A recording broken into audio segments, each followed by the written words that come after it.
The illustrious Jabba bids you welcome. I'm going to regret this. I'm Pete Mitchell. He's Peyton Jones. And this is the Church Planter Podcast, brought to you by Church Planter Magazine.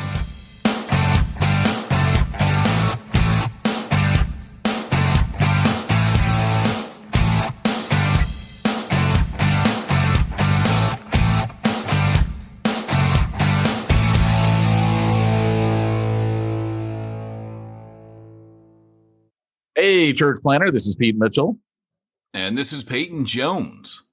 Do I have to say I'm Don Stoner over here, or do you take care of that? You have to say I'm Don Stoner. Oh, and I approve I'm this Don podcast. Stoner. Oh, and I approve of this podcast. podcast. Thank you. Thank you. Actually, he doesn't approve of the podcast.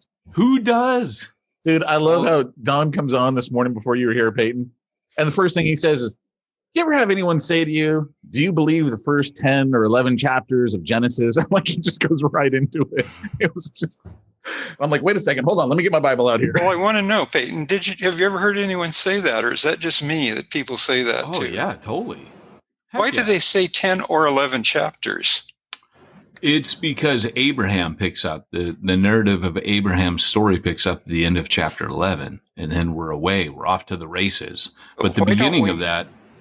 Why don't we know whether it's chapter 10 or chapter 11?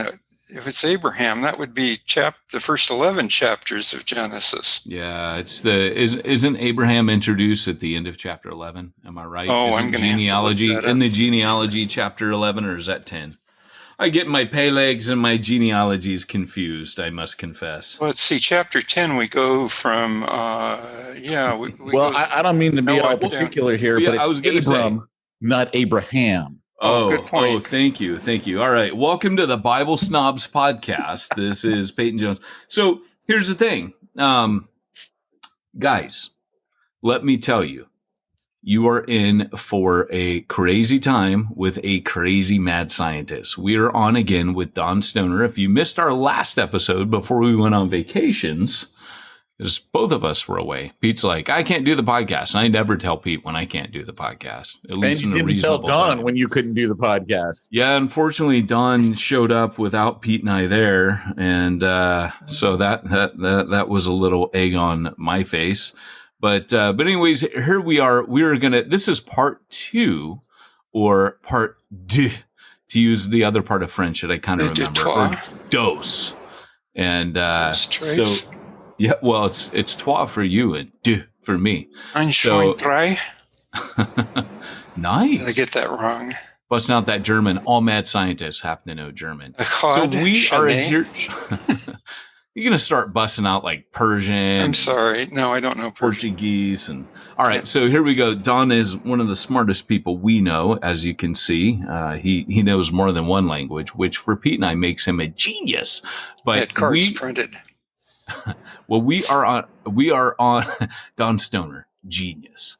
We are on with Don, and we're here to talk about how to talk with a scientist, how to talk with people that are scientifically inclined. Obviously, our world is a mixture of people that claim to be scientific, but are a hodgepodge of science and superstition, much like the early church that the gospel took root in. So we want to learn how to have those conversations well, avoid the pitfalls, and we're going to learn from Don today. So Pete and I get to sit back and enjoy the good life. So Don, the floor is yours, and let's get back to those first 11 chapters of Genesis. Okay, I suspect that the reason for saying 10 or 11 is not to draw anyone's attention too closely to the contents of chapter 11 itself specifically, or particularly. I almost hybrided those two words, or maybe I did. Specifically 11 verse 9, which says God came down and scrambled all of the languages. So what language were they speaking before then, and was anyone still speaking it afterward? Well, if we believe God scrambled all of the languages, we believe that they weren't speaking whatever they were speaking before, afterward. Now, it turns out we have recorded history that goes back to when the languages were scrambled, and it actually explains that people used to speak the same language and don't anymore in Akkadian. And it was ancient Sumerian they were speaking before that. And they actually, there were some people who figured out one way or another how to read or understand it afterward, but most everyone didn't afterward. And I just happen to have a Sumerian lexicon here, so I can. Oh, wait, I think I've got one of those on my desk too. Let me see if I can find mine. Well, I'll give you a moment to look for it. And a book here that's a really cool one, Ancient Records, The Key to Understanding Genesis. Oh, it's good. By P.J. Wiseman. It's a great book. After you read the one and start working your way through the Sumerian, you can actually Did you say Silmarillion? Close, but no, that would have been Tolkien. I know. It's about the elves and the magic tree and where Bilbo goes when he dies. Not to be confused with Samaritan either. It's ancient Sumer, which spoke Sumerian. You have to be careful how to pronounce my friends like to say Sumerian. Sorry, Don, we're punks, right? So we're gonna punk this whole time. We are learning. I got to be an honorary punk 2 weeks ago. Let's get the units right. That's true. That's true. You were in a church plant with us, so this is why we're totally at home with you. Normally we'd be very intimidated. I go. So Peyton didn't call you to tell you we weren't recording last week. I sat here for an hour wondering what was going on. I must have done something wrong. Yes, you broke our podcast on your first appearance, and you're no longer. So it didn't exist last week. That's what we were hoping you would think. I broke our podcast. I've lost my train of thought completely. Maybe it's still boarding. Way to go, Peyton. Way to go. Yeah. Okay, we're in ancient Sumer, and the one question that should occur to everyone is how on earth would they have understood their written languages from before when their languages have been changed? So they have a bunch of records. They specifically have the chapter 10, which you were talking about, all the genealogies written in Sumerian. And here we are in chapter 11, starting to spread all over the earth and working our way down to Abraham. And the question is, can we even read our history at this point? And I have another book here written by this is not a Christian book, this is a heathen book, and it is if you'll excuse the pun, the best book written about Noah's Ark by Robert Best here. That's an inexcusable pun, I understand, but I didn't get it. Okay, I'll have to explain it to you someday. Did you get it, Pete? I wasn't paying attention. Oh, yeah, me neither, actually. You were looking at that word going, what is a Zisudra epic? Sudra, yeah. That is the ancient word for the man with the boat. Okay. A very fascinating word. That's a Sumerian word. Shortly thereafter, when the Gilgamesh epic was written. Yeah. I don't know if you read the Gilgamesh. You haven't read it, but you've heard of it anyway. It's on my pile of books to read near my bed. Oh, it's a pretty quick read. You can blow through it pretty quickly. It's very strange ancient literature. Sudra, or actually Asura, the name has the Sumerian letter Sud in it, and the person who coined or figured out how to pronounce Asura just pronounced the letter's name. When he got to the Sud, he just said Sudra. So it's kind of hard to look up in your Sumerian lexicon. You have to be ready to catch that curve in order to find it in the lexicon. But other than that, it's the same name. But that's not where I'm going with this, is it? Tangents.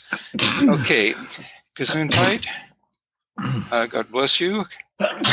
Fahrenheit. I think he's going to wipe down that computer screen of yours. I've just discovered I'm allergic to Zisudras.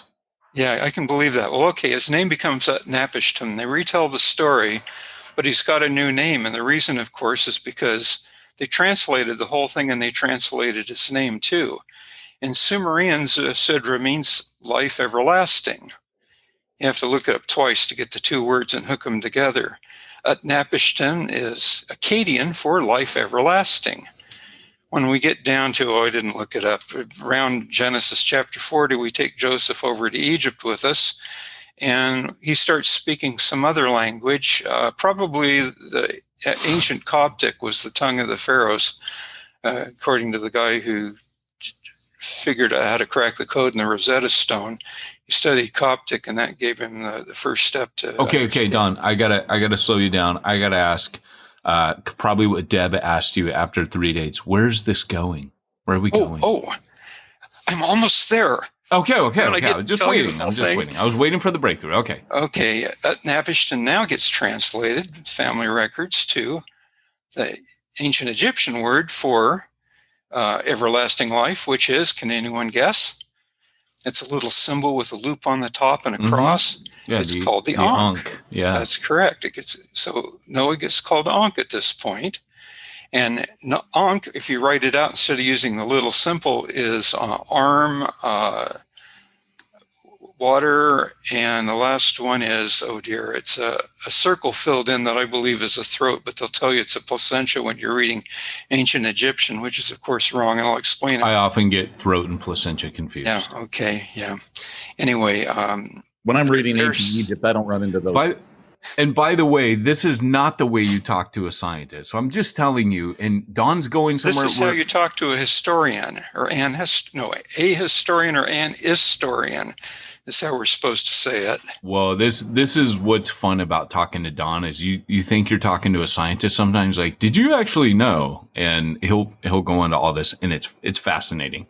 So we used to bring him to the history. Yes, we used to bring you to the Mayan calendar event, and it was like unloading a double barrel shotgun when people are like, "Yeah, man, it's the end of the world." And Don would talk about the Mayan calendar. It was a lot of fun.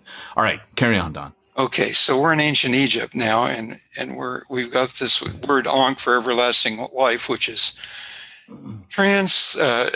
spelled. I'm using Hebrew now. Arm, water, and throat or placentia or whatever it is, depending on who you believe. And that gets transliterated into Hebrew at this point. They forget everlasting life and just take the sound. Ankh. The only thing is the is an ayin, which you don't really usually pronounce in Hebrew. The Arabs will argue with you and say that you do. So we just have nun chet in Hebrew, the two letters that spell Noah. So you pull out here it is, you got to hold it not this way, but this way. You open that to Noah, to chapter 6, 7, 8, and you see nun chet every time his name comes up. And of course, that's pronounced nach or something to that effect. You have to spit on the fellow you're talking to say it right. And by the time we get a hold of it, we turned it into Noah because we don't like to spit on people when we talk. So that's Noah's name, Sidra, and the path that it took through history to become Noah in our Bibles. So who Sidra is the original Noah. And it's been translated maybe half a dozen times, but at least 4 times on the way to us. That's pretty cool.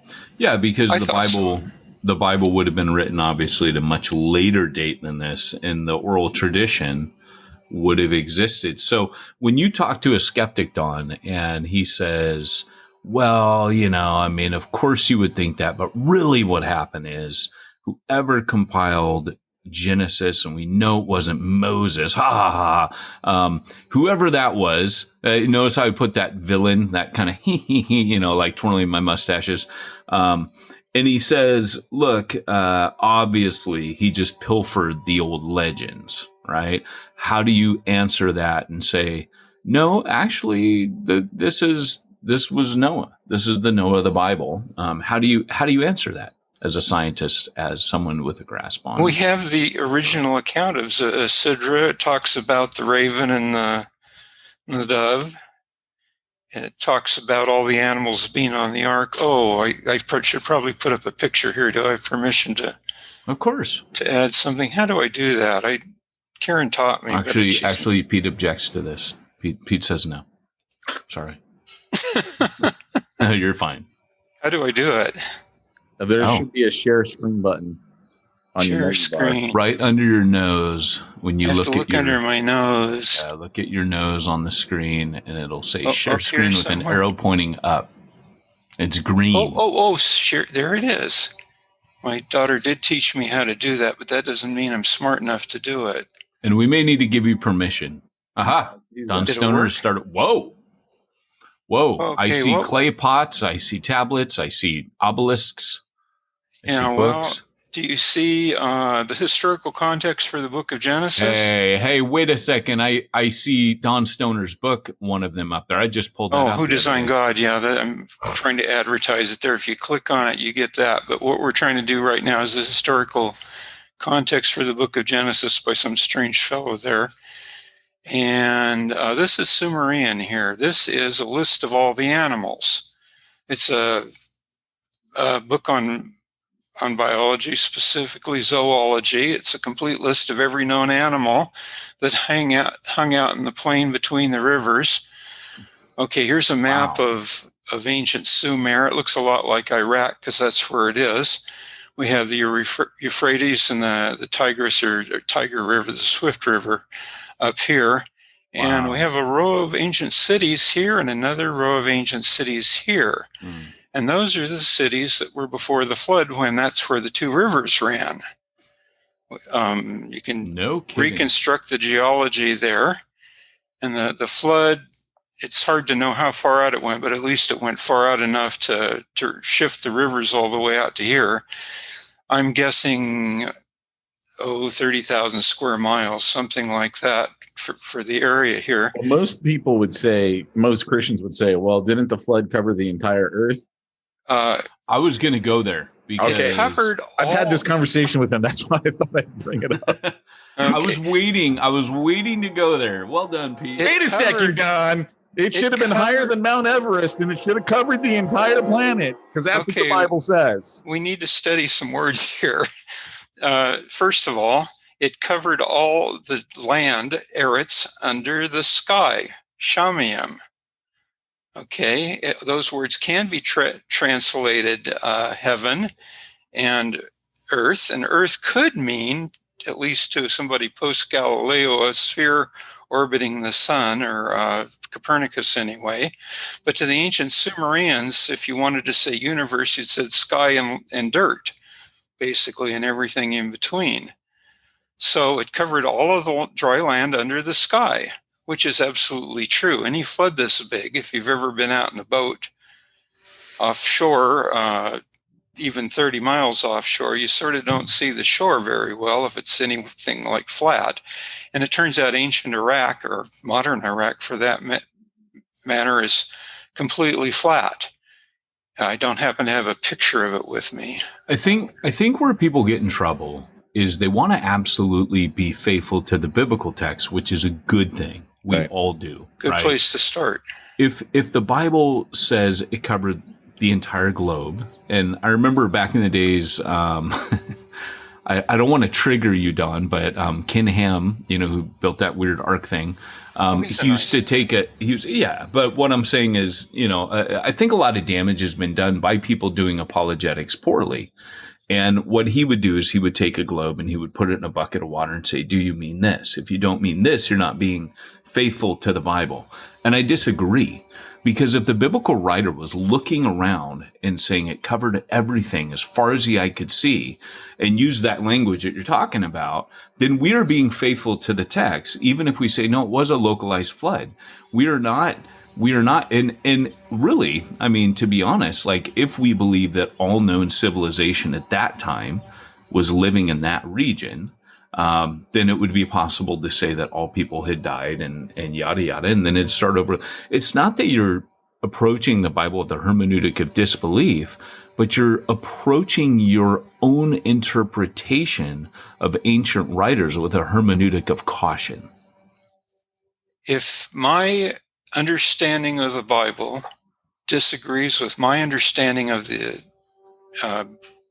ancient history or ancient geology or anything scientific, I look for errors in my own understanding instead of errors in either the Bible or in the scientific evidence. Yeah, and that's where I am what I'm these doing days. here. I'm reading the ancient history, and seen what happened in the geological evidence, which is the flood left a bathtub ring. If you'll excuse my figurative explanation, you could trace sediments. That's how I understand things. That I know, right? Go. Yeah, I was like, I get this. You know how big the flood was because there's evidence for it. You can carbon-14 date these sediments.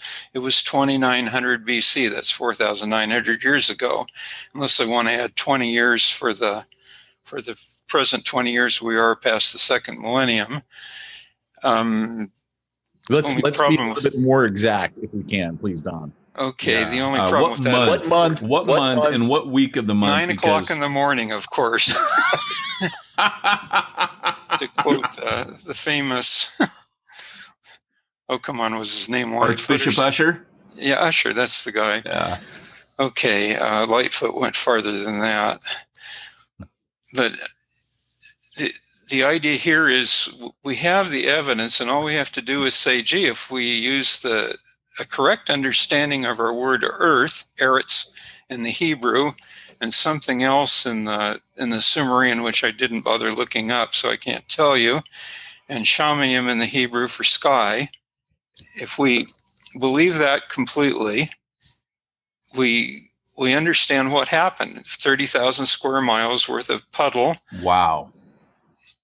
We have a double fix on it. We have so that covered Ararat? That covered Mount Ararat? No, it did not cover Ararat. Ararat's farther away. In fact, it's far enough away, all the way over in Turkey somewhere, if I remember correctly, that it's around the curvature of the earth and you can't see it at all.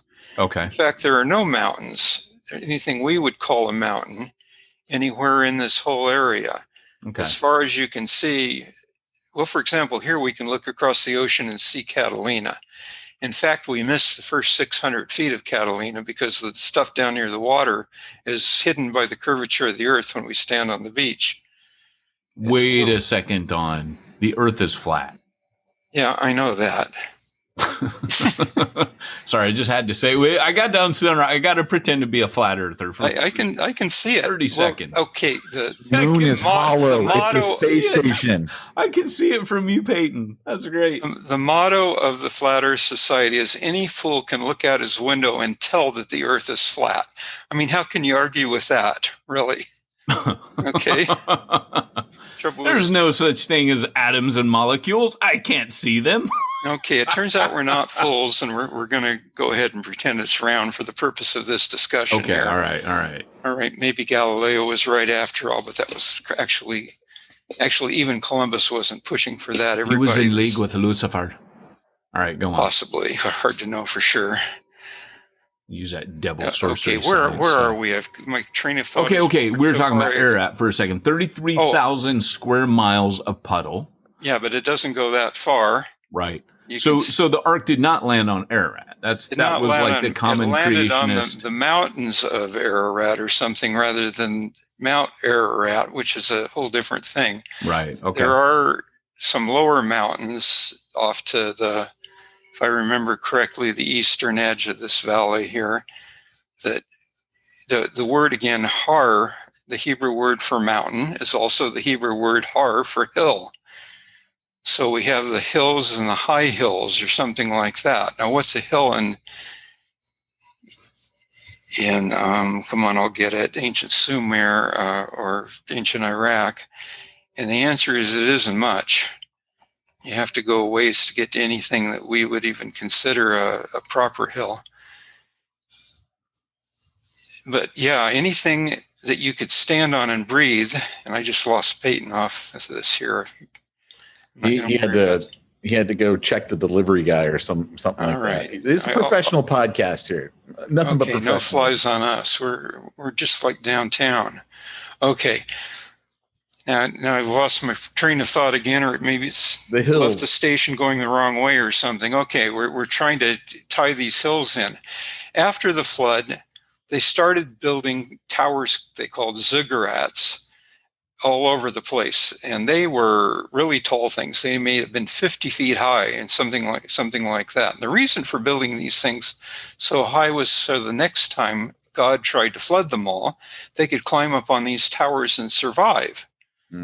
they were high enough that they could get above those floodwaters, which I think it said 15 cubits and all the hills were covered, which you imagine Mount Ararat sand sitting underneath 15 cubits of water on top of it, which is cutting it pretty close if you consider the height of the mountain, and then another 22 and a half feet or whatever 15 cubits works out to be.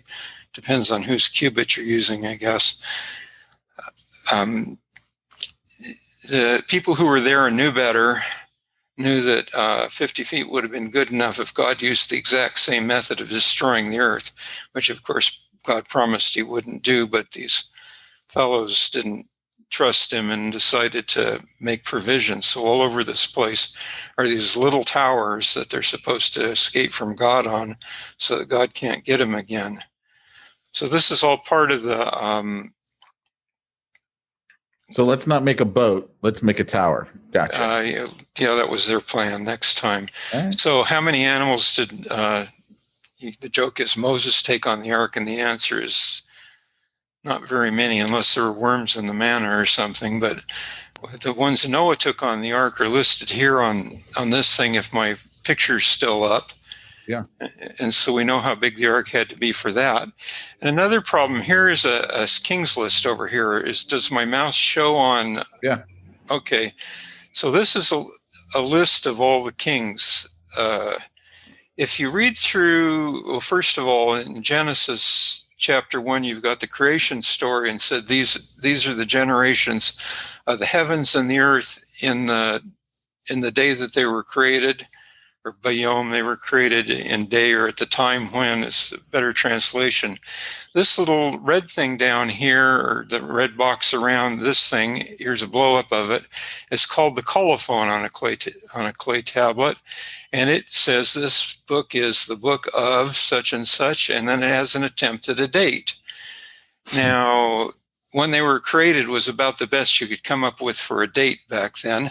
But the reason for this king's list is so that we can have dates. I don't remember the name of these kings. We have antediluvian kings, meaning kings before the flood. We have then the flood covered everybody.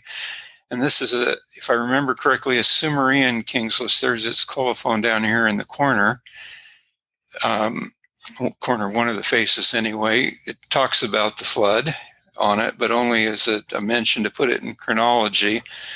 So if you say in the Gilgamesh would be down at the bottom somewhere. If you say in the 3rd year of King Gilgamesh, so-and-so was born, then they would know when it was, and you'd go back through and add up how many years this king lived and everything, and you calculate a date.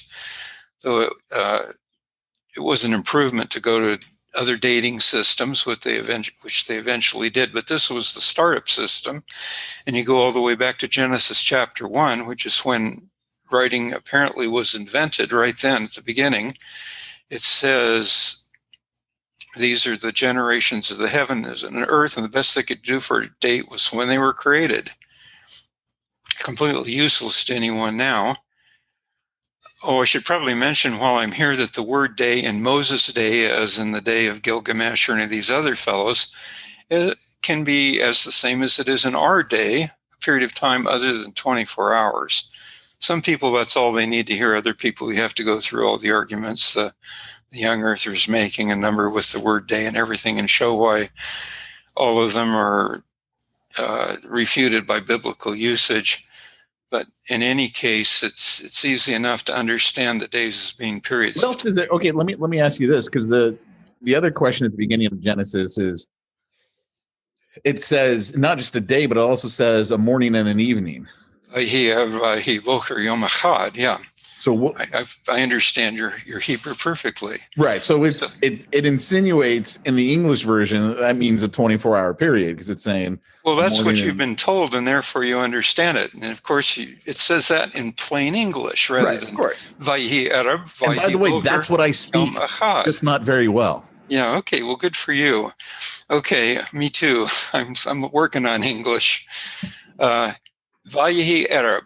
And was or and were, same word, except that they added vowel points after the Jews rejected their Messiah, or maybe I should say we Jews rejected our Messiah, since I have male lineage Jewish ancestry. Sorry about that. Only became stoner when we moved. Did I say this already? Am I repeating myself? That's all right. Let's get back to the Get word back translation. to the real stuff. Okay. The Jews reject their Messiah, and after that, they kind of reject some of their scriptures. They stop using the Septuagint, for example, and start hunting through the Hebrew scriptures and only copy the ones that they like. And some point later, they put vowel points on everything, so you get verb tense, which you never had in Hebrew before. Back in this time, it could have been plural and singular of evening and morning are the same in Hebrew. Like evening is Arab, evenings is Arab. There was or were an evening, or there were evenings. It's all the same. You're making noises. All right. Shall we wait for the train to go by, or is that it's gone already? That was quick. All right. I couldn't get to my mute fast enough. Sorry. You can say, and there were evenings and there were mornings the first day. It means the same thing. And unless you're going to pick on the vowel points and say, no, it's the vowel points which the Jews added after they crucified Jesus, then you can make an argument for a single day and evening, or morning and evening. But before then, it could have been time passed. In fact, we use the evening and morning, or day and night, the same way today as the ancient Hebrews did. If you go through the Bible and look at the uses of evening and morning, Moses' son, or Aaron's sons, are to keep the sacrifice, the fire burning before the Lord evening and morning. It doesn't mean 24 hours and then you stop. It means evenings and mornings. You're supposed to do it. You go to an AM, PM mini market. It's an evening and morning market. I tried this. I walked in there just to see what would happen. I had to do it, even though I know I was making a fool of myself. I asked the fellow behind the counter, who looked just like he coming on this podcast. Yeah, he's probably listening to me right now. Who looked like he was from Pakistan or possibly India, which is fairly typical for the guys running the stuff in my neighborhood. Nobody else has jobs, it turns out, like myself. Anyway, he's got a job. He's working there. And I said, what are your hours? And although he looked like he was perhaps from India, he looked at me like I was from Mars, because I had just walked under letters 3 feet high saying AM, PM, meaning continuously day and night, as it still meant in Hebrew. And when we say we're open day and night, or we're open 24 hours, that means we never close. And the same is true in Genesis. When evening and morning is used in the Old Testament, it almost always means day after day, continuously. So when they say evening and morning proves it's 24 hours, it means they didn't actually check to see. That's what that comes down to. So you're saying that there was evening and morning means that there's a continuous pattern after that. Yeah. That it was open for business. This was going on. Something to that effect. It's hard to know exactly what a document this old was really thinking. But so this is interesting, because for me, I've often thought to myself that that I look at the age of the earth, I look at all that, and like you said, the first thing I do is I go to my what do you call it? My Hebrew lexicon? That scares me. I go to the interpretation that I've held, because I was told what to think. I mean, most of us were told what to think when we first became Christians. Somebody said, this is what that means. And we went, oh. And then because the Bible's often under threat, we were told, this is what that means. And if you think differently, you're a liberal and you're part of the problem. You don't believe the Bible. So then you hunker down and you even entrench in the type of thinking you were told. Even if there's no evidence, you're trying to be faithful to the biblical text. But for me, years ago, I remember I read your book, A New Look in an Old Earth, which convinced me right away from a hermeneutic of belief and integrity and respect for the Bible. You taught me my interpretation was suspect, not the Bible. Never is the Bible suspect. My interpretation of it may be. So I read that. It changed my view. we went a long way from Don Stoner's a heretic to Don Stoner changed my views. Then, so I read that and I start to play around. I know I've mentioned this to you when I should have been working on the textbook. Don, by the way, was my, he was like, I should say Robin to my Batman when I wrote that, right? He was in the Batcave, at another desk the whole time. It was rad. But you know, what happened was, If he was Robin, what was I? Batgirl? you were Alfred. Okay. So you just checked on me occasionally and make sure I was okay, right? Actually, I don't even think I did. I'm like, It's he's tea all time, right. Master Richard. Yeah, He's all yeah. right. Once a week we checked in. So here's the deal. I started to play around with the idea. Well, look, there's this punctuated equilibrium in the fossil record. What does that mean? And I remember talking to an atheist who goes, if I were looking at Genesis, I'd be looking at that. And I'd be looking back at Genesis and looking at the fossil record. Why do these things suddenly appear? Why does life suddenly seem to appear overnight? Why does it seem like there's suddenly this explosion of certain types of life and then boom? So The book on the subject. Really? Origins, A Skeptic's Guide to the Creation of Life on Earth by an evolutionist named Robert Shapiro. Nice. He goes through the mathematics and proves that it couldn't have happened, and then goes ahead and says, well, I believe it anyway, and gives a bunch of different crazy theories, including Fred Hoyle's that there are gods made out of silicon that are out in space somewhere that did it, or Francis Crick, who has half of the Crick and Watson Nobel Prize on figuring out the DNA molecule. This is why I'm saying that there's a blend. When you really scratch a scientist hard enough, he's eventually going to go back to aliens or something like that. Well, we have two of this. This Origin book is really a fun read. Everyone should read it, in my opinion, but then I have my own reading list, of course. There's a skeptic who climbs a mountain to talk to the guru and finally asks, what is the meaning of life? And the guru says, life is a fountain. I'm confusing stories here. And in one of the stories, the skeptic says, what do you mean? That's a stupid answer. So the guru says, life is not a fountain, which must be true, of course. Okay, we have a slightly different story for this particular thing. He asks, what's the meaning of life? And the guru, I can't remember the first day, says something like, maybe the skeptic says, we don't really want life as a skeptic. I want a scientific answer.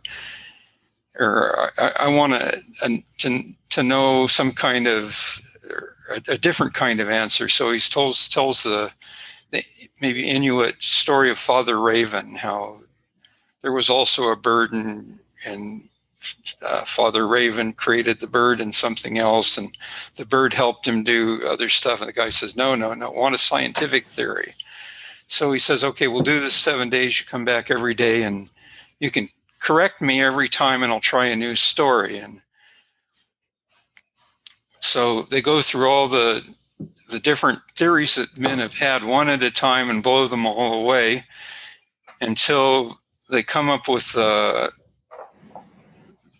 Big Bang, Fred Hoyle, and then cosmic evolution, where there's a warm little puddle somewhere, Darwin's warm little puddle, where the right kind of molecular chemistry just happens and something crawls out of the puddle eventually and evolves into everything else. And the skeptic says, I like that theory. And I presume scientists all believe that now. And he says, well, no, this is not the sixth day. It's more like the fourth or fifth day. I'd forgotten. There are a few holdouts. And then he talks about Fred Hoyle and Francis Crick and their theories and their reasons for disbelieving the warm little puddle theory. And these are the two extraterrestrials. Fred Hoyle says God is a silicon chip. Francis Crick gives the Superman story. The planet evolved somewhere else where there's a different ancient history, and their planet blew up and they couldn't couldn't even send a baby off in their rocket ship, so instead they sent DNA to Earth, and it shows up Prometheus. in a form, something like Prometheus. Yes, the god who stole fire for men. Yeah. Okay. Have you seen the Prometheus film? Yeah, he's the Alien. You're talking. Okay, you're not talking about Greek mythology. You're talking about popular sort of. culture. I think I've seen it, but all movies run together in my head by now. This is exactly what Ridley Scott does in Prometheus. He takes exactly that theory. Okay, he stole it from Robert Shapiro. Yeah, or somebody. No, he did. I actually saw YouTube, and everything on YouTube's true, and it said that in YouTube. Okay. I'll buy that, especially your podcast, right? Are you on YouTube? Okay. Where are we? Well, okay. you were saying about, it's So do all scientists believe this? Well, no. Or are more coming around? No. I'm afraid these guys are regarded as crazy. Well, can we try something else? And he says, okay, come back Sunday and we'll do it one last time. And he pulls out his Bible and reads to the Inquirer, the Pilgrim. In the beginning, God created the heavens and the earth. And the guy, wait, stop. I thought we agree we're not going to do religion. And he said, well, okay, this may be religion and it may be good religion, but there actually are some people who claim it's science. And then, of course, he talks about the young earthers instead of the old earthers because they're a lot more fun than we old earthers are. And says, this is the story. They claim it's scientific. And the skeptic cuffs off in disgust and says, sorry, I don't buy that either. And the guru says, well, I tried. I did my best. You've had 7 shots at it, and you don't like any of them. It's time for you to go and look elsewhere for answers, which is how Robert Shapiro then ends his book. Each one of these is a chapter about some new creation of life theory. And they're all great chapters and fun to read, and they all get shot down. And then Robert Shapiro is there. So what do we believe now? And he dismisses the young earth theory out of hand. He didn't interview me for an 8th chapter, but I would have been the 8th one anyways, so I wouldn't have got my turn. And he says, well, okay, the math is against it. It seems to be totally improbable, but maybe there's a way it all happened, and and I'm going to believe it happened anyway. That's how the book ends. And his next book, which was a little bit like Fred Hoyle's book, Evolution from Space. Francis Crick's book was called Life Itself. What was Shapiro's next book called? I showed you Origins already. Something about From the Stars. It was a little bit like Hoyle's Evolution from Space, but it basically was encouragement to get our space act together so we can go out and explore the rest of the universe so we can answer the question which we haven't been able to answer. And I'm saying the answer is here, and it was very close to the Sunday's Tale, but somebody messed up the details was all and was preaching the wrong gospel. That's pretty cool. Next? That's pretty cool. So that's pretty cool. There's so much. Like, we got 15 minutes. So I suppose, Don, to answer the question, because my mind's going, I'm sure, like Pete's, a million different directions. Sorry about the cutting there. Let me close this door. Nothing but a professional podcast. You want to take it Only to Joseph? professionalism. It's the next interesting stuff. He's got some fun stuff. Abraham, Isaac, Jacob, it's sort of hard to tie it down with history because they're mostly nomadic shepherds and drop in on what was Egypt back then, but Egypt wasn't very powerful at the time. Pharaohs didn't get buried in pyramids, they got buried in mud huts, and they didn't have written language or anything. They had written language in Sumer, but when we get to Joseph, he gets, of course, sold into slavery, shows up in Egypt, hangs out with Potiphar, if I remember the name correctly, and gets in trouble with Potiphar's wife, gets thrown in prison, and interprets the dreams of a couple other prisoners, one of which is, according to his dream gets executed the next day, and the other one gets restored to Pharaoh but forgets about Joseph. And sometime later, Pharaoh has this dream about sheaves of grain and cows, seven fat ones, 7 thin ones each time, and wants to know what's going on. And the fellow who was restored to his position said, "Oh, I forgot to tell you. There's this guy in prison who can interpret those kinds of dreams, and he's been sitting and rotting because I forgot to mention that he helped me get out. Sorry about that." Pharaoh says, "Okay, have him brought to me." And Joseph, I'm trying to guess how a Hebrew would have pronounced it. There's no J, so it's not Joseph. They don't have a D, Z, H. The J is silent. Yeah. Yosef probably is how you'd say this guy's name. And he's dragged in. He maybe doesn't speak Egyptian very well yet. Might have an interpreter. I'm not sure. He's a quick study and picks things up real fast, and certainly spoke Egyptian very soon thereafter, if not yet. Pharaoh says, "Hey kid, what's your name?" And he says, "Yosef, of course." And Pharaoh's an old guy like me. He's kind of hard of hearing and says, "Hotep," which is a nice common Egyptian name. You see it all over the ancient Egyptian stuff. Sounds kind of like Yosef. And poor Yosef says, no, he has to correct Pharaoh. I don't know if you're supposed to correct the king or not, but it's Yosef. Yotep? Yeah.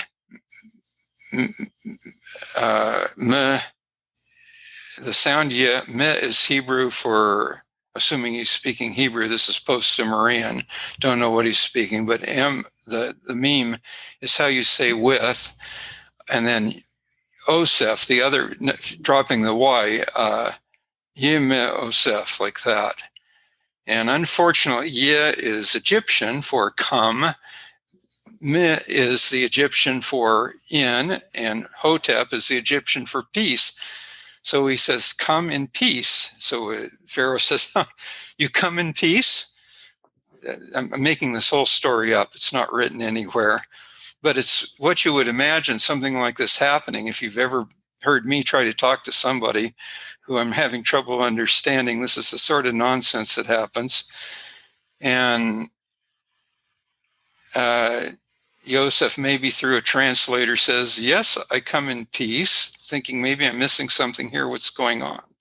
Anyway, at this point, Pharaoh has given Yosef a new name, and his name is Yemi Hotep. And it's Bubba Hotep. Sorry. I'm sorry? I said Bubba Hotep, which is a great movie. Well, actually, Yemi Hotep is how you spell it in hieroglyphics, but how it's been pronounced traditionally is Imhotep. And he is more famous than the Pharaoh he served, Djoser. He was second Pharaoh, third kingdom, try again. Second Pharaoh, third dynasty, old kingdom. There, I got it right. I have to close my eyes to see it. Pharaoh Djoser, 2650 BC approximately is when he's in charge of this. The flood is 2900 BC. Once you straighten out all the translation errors, including the factor of 10 in the Genesis genealogies, and using the Septuagint for when the first child is born instead of the Hebrew, which is a little worse mangled than the Septuagint, you find out that the average age for the first birth of the son is about 19 years. There's maybe 12 or 13 years before or between Noah and Joseph. So you multiply that by 19, add it to 2900 BC, which is a carbon-14 date. So we don't really know how accurate it is, other than it's probably off by quite a bit. Could be easily 100 years off. But when you do the numbers, it says 2650, and you look for, gee, who's the Pharaoh then? And you get Djoser with this person who is the first, second in command. Pharaoh says, "Imhotep, you're pretty amazing. I'm going to put you in charge of maintaining everything in my kingdom. According to the ancient hieroglyphics, Imhotep was the first, second in command under Pharaoh.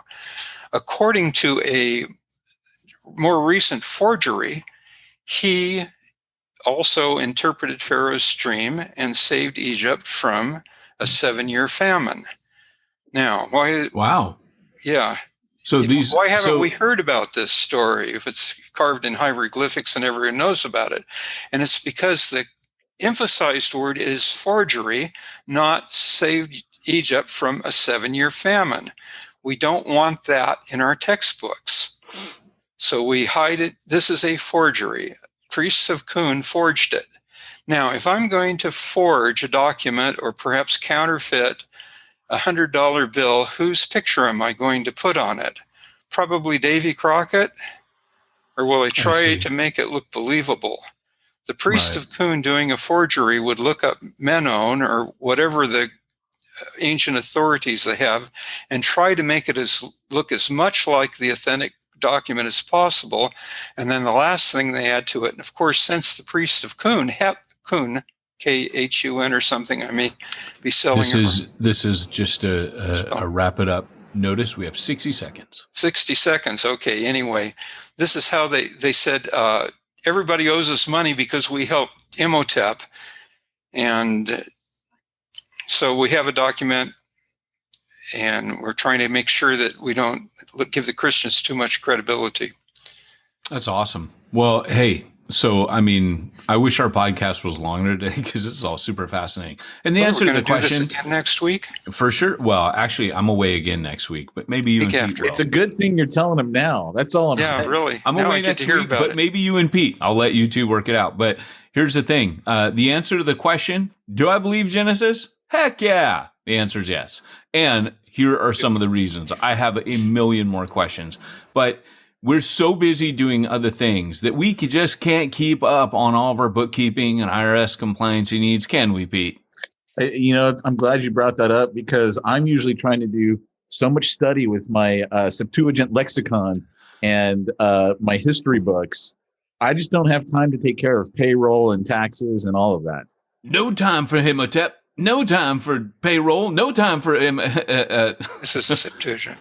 Okay. Meaning 70, right? Isn't that what it means? Yes. Book of 70. So here's the thing, guys. Thanks for joining us today. We want to tell you real quick, if you need, trust me, if you need IRS compliance, if you need anything to do with bookkeeping, go to Simplify Church. They rock. They helped me get that, what is it? The payroll protection program, those loans that were being handed out to churches. They are the bomb. You definitely want to check into them. So make sure you check into Simplify Church. They're there to serve you as a church planner. And Sermon Boss. Don't forget our other sponsor, Sermon Boss. If you want to keep everything in the same place at the same time, all of your podcasts, all of your sermons, all your YouTube, when people visit your website, they need a one-stop shop. You don't want to send them out to all these different places, Stitcher, Spotify, YouTube. Keep them all in one place with the Sermon Boss plugin. Go to sermonboss.com. Tell them that Peyton and Pete sent you. This has been Peyton Jones and Pete Mitchell and our very special guest on a very special episode tonight of the Church Planner Podcast with Don Stoner, Mad Scientist. We'll be back with Don for episode 3, maybe 4. This is getting good, and I have a million questions. I'm sure you do too. Thanks for joining us today. This has been the Church Planner Podcast, reminding you, if you want to reach ones nobody's reaching, need to go where nobody's going and do what nobody's doing. We'll see you next time. Take care.